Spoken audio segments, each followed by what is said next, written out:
This is an educational example based on my personal approach. Results vary widely, and nothing here guarantees profit or future performance.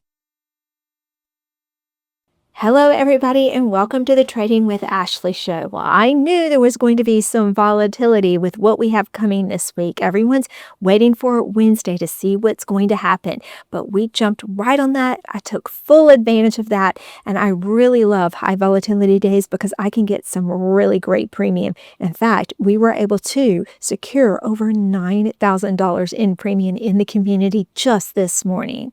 How did we do it? Well, a lot of different ways. Let me explain. All of those trades that I showed you in this weekend's video, I was able to pull those off, and we actually got quite a bit of premium. In fact, all of the different trades we made, those that I showed you, plus several more, I was able to secure over $9,000 in premium just this morning. It always varies based on the market, so it's not going to work like that every single week, but we are already having a really good week. And the best part is I was able to do such a variety of trades.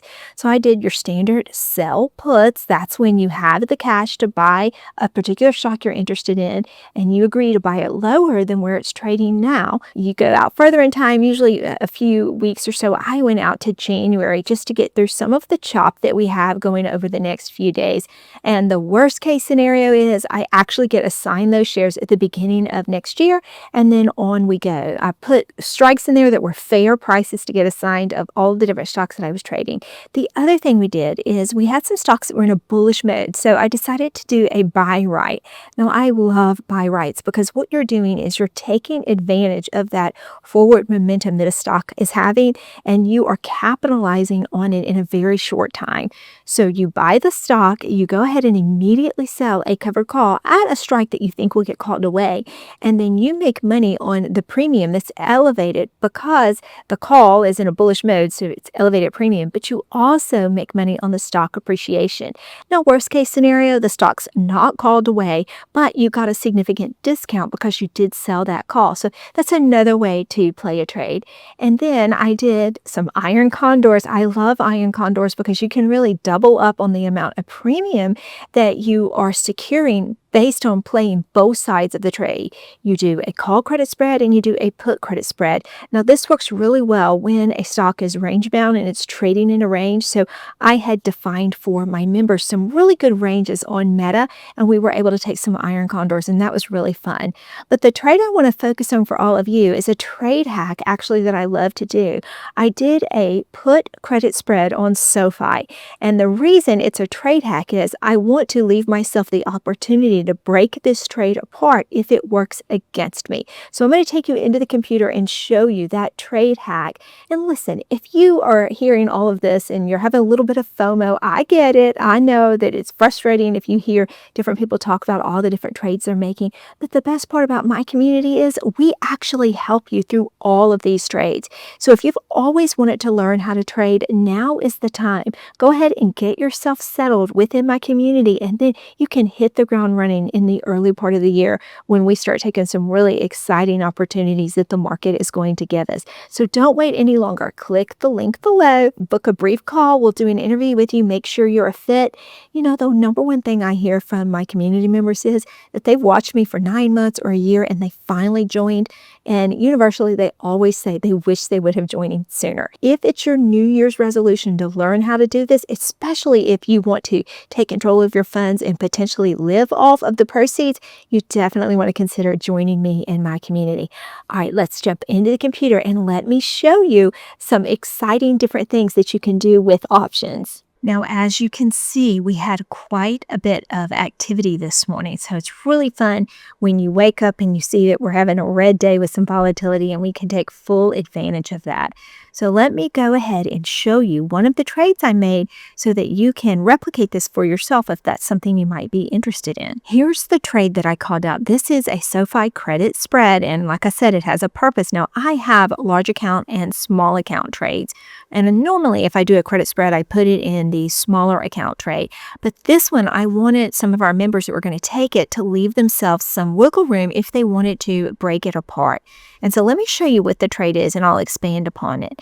So for starters, I sold to open 5 puts on SOFI. My expiration date was February of 2025. This was the $25 strike. Now, when I sold these, I received almost $2 a share for selling those. But then I turned around and I bought 5 puts expiring the same date, and I used the $20 strike. Now for these, I paid almost 64 cents a share.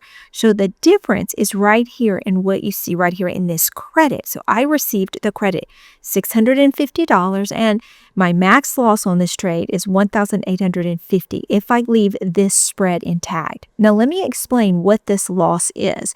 So when you do a credit spread, if it breaches your $25 strike, which is my sold put, and my $20 strike, which is my purchased put, then this will be a total loss. And the way that you figure this out is you take the $25 minus the $20, that's $5, so that's $500 a contract.